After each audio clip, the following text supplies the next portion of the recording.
The world was stunned when President Ibrahim Traoré made an announcement no one saw coming.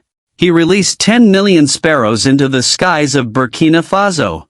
To many in the West, it sounded like a gamble, something almost naive. But those who understood his vision knew this was not a reckless act.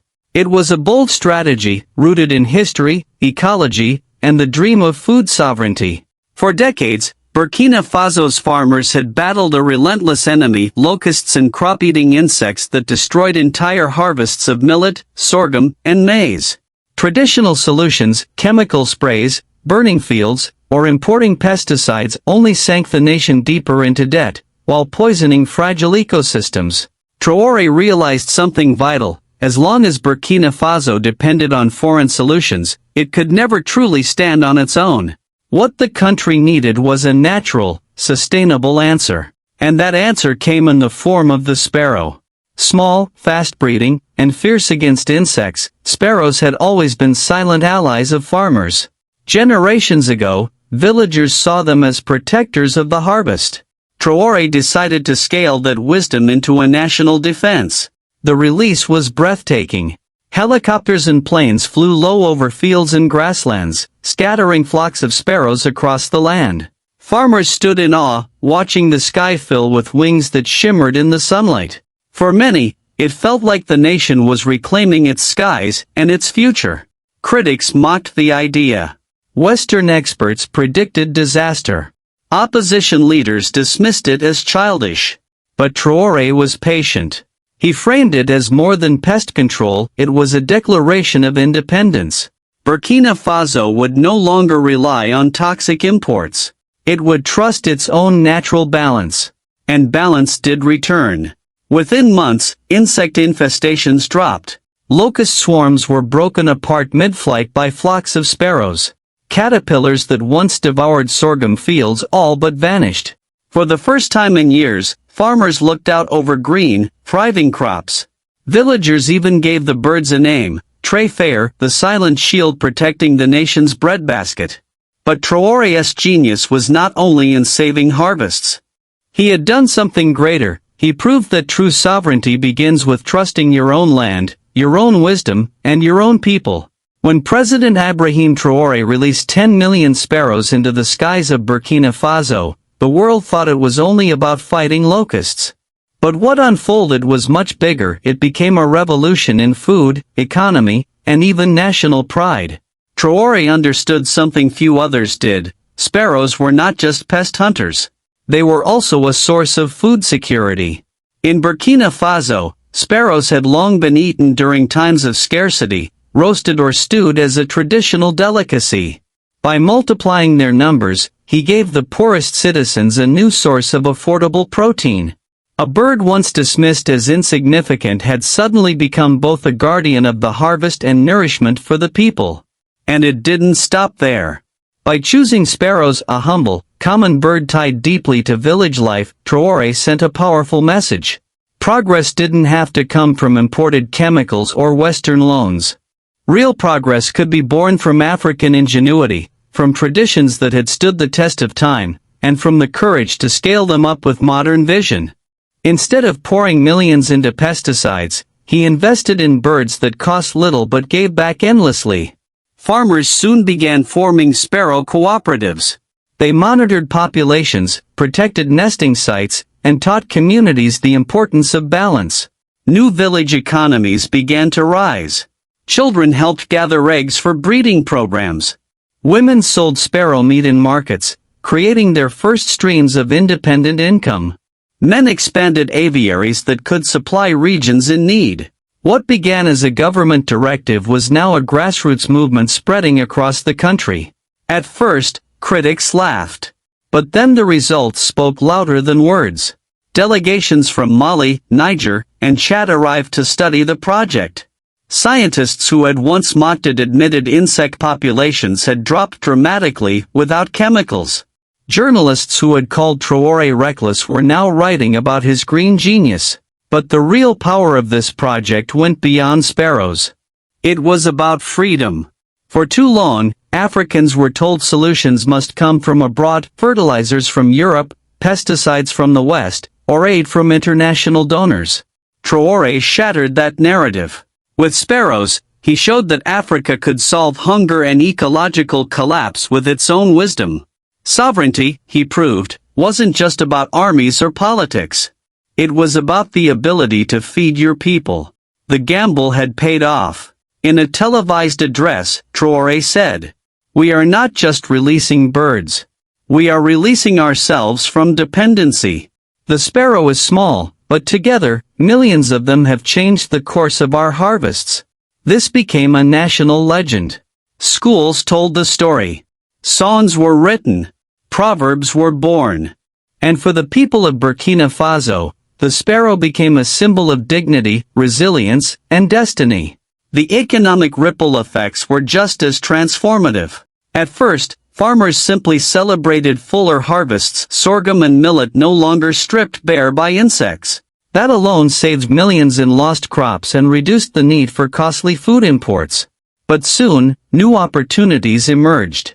Families roasted sparrows for food or sold them in local markets.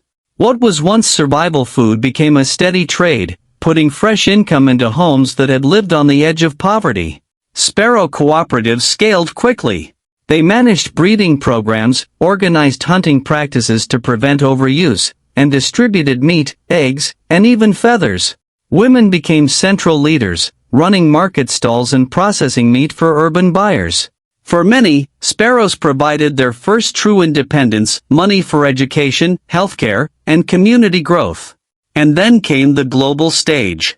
Traoré saw rising demand for alternative proteins worldwide.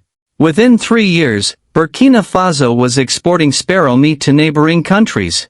By the 5th year, pilot contracts were signed with Asian buyers who considered sparrows a delicacy. What started as pest control was now an international trade. Even sparrow feathers became part of the new economy. Workshops turned them into pillows, mattresses, and decorations sold in Europe and the Middle East.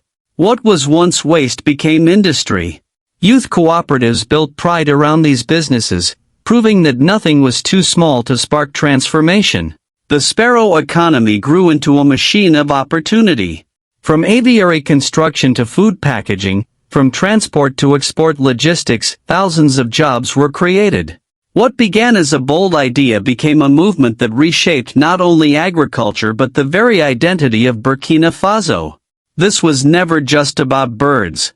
It was about believing that greatness can be built from the smallest of things when people are united with purpose. Unemployment in Burkina Faso's villages began to fall sharply. Young people who once felt forced to leave for overcrowded cities discovered they could now make a living in their own communities. Rural towns that had been fading away came back to life, turning into small hubs of industry and opportunity. Even the government reaped the rewards. Taxes and export revenues from sparrow-related industries allowed the state to fund its own projects, roads, schools, and health centers, without begging for foreign aid or piling up debt. This new financial independence strengthened the country's sovereignty and gave President Ibrahim Traoré powerful leverage against foreign powers who had long dictated the terms of African development. What made this transformation so extraordinary was Traoré's ability to connect economics with dignity. By elevating the humble sparrow into a national industry, he proved that true wealth doesn't always come from gold mines, oil wells, or foreign loans. Sometimes, it comes from what the world has overlooked: the small, the common, the ordinary. This psychological shift was just as important as the financial one. Citizens began to believe that Burkina Faso could thrive, not by copying the West, but by innovating from its own environment. And the world began to notice. International investors, once dismissive, saw that sustainable protein industries were booming globally. Suddenly, Burkina Faso's Sparrow project attracted venture capital and development funds from unexpected corners of the world. But Traoré was cautious. He refused predatory deals, insisting on partnerships that preserved local ownership and kept profits inside the country. By the 6th year, Burkina Faso was no longer just a participant in international trade. It had become a model, a nation showing the world that Africa could set its own rules in global markets. The ripple effects didn't stop there. Farmers began using sparrow droppings as natural fertilizer, improving soil fertility and reducing dependence on imported chemicals. Costs went down, harvests grew larger, and food security strengthened. Restaurants in Ouagadougou proudly introduced sparrow cuisine as part of a new national identity, drawing tourists and fueling cultural pride. Musicians wrote songs about the sparrow. Artists painted murals. What had once been mocked as a reckless gamble was now celebrated as a national triumph. Higher incomes, stronger markets, empowered women, employed youth, and a country far less dependent on foreign aid. Traoré had turned sparrows into more than birds. He had turned them into a symbol of economic liberation. And still, the revolution went even deeper. When the sparrows first filled the skies, their role was clear: they devoured locusts and caterpillars, protecting crops. But scientists soon realized the impact went far beyond pest control. Crop losses dropped by more than 60%, saving the country billions in potential food imports. The environment itself began to heal. By feeding on destructive insects, sparrows allowed biodiversity to return. Wild grasses and native plants grew back on lands once stripped bare, providing shelter for other species. Pollinators like bees flourished again, improving fruit and vegetable yields. Predators, hawks, owls, and even small mammals returned. Irrigation canals stabilized, boosting fish populations. What began as a simple pest control project became something far greater, a cascade of renewal that scientists would later call the sparrow effect. And with it came something priceless: resilience against the climate challenges of the future. With the decline of chemical pesticide use, something remarkable began to happen. The soil grew healthier, retaining more water, more nutrients, and resisting erosion during the heavy rains. As organic matter increased, farms started capturing carbon from the atmosphere, aligning Burkina Faso with global climate goals without costly technology or foreign intervention. President Ibrahim Traoré seized this moment. He reframed the Sparrow project as more than a national initiative. It became a model for Africa, a blueprint for low-cost, eco-friendly climate adaptation. Suddenly, international forums that had once dismissed Burkina Faso as irrelevant were inviting it to share lessons on sustainable food systems.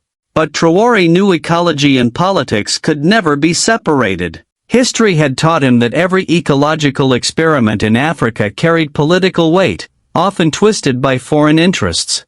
This time, however, he flipped the script. By presenting sparrows as both protectors of crops and guardians of sovereignty, he turned conservation into a political shield. In one powerful declaration, Traoré told the world, "We will not buy your poisons. We will not depend on your chemicals. We will build our own resilience."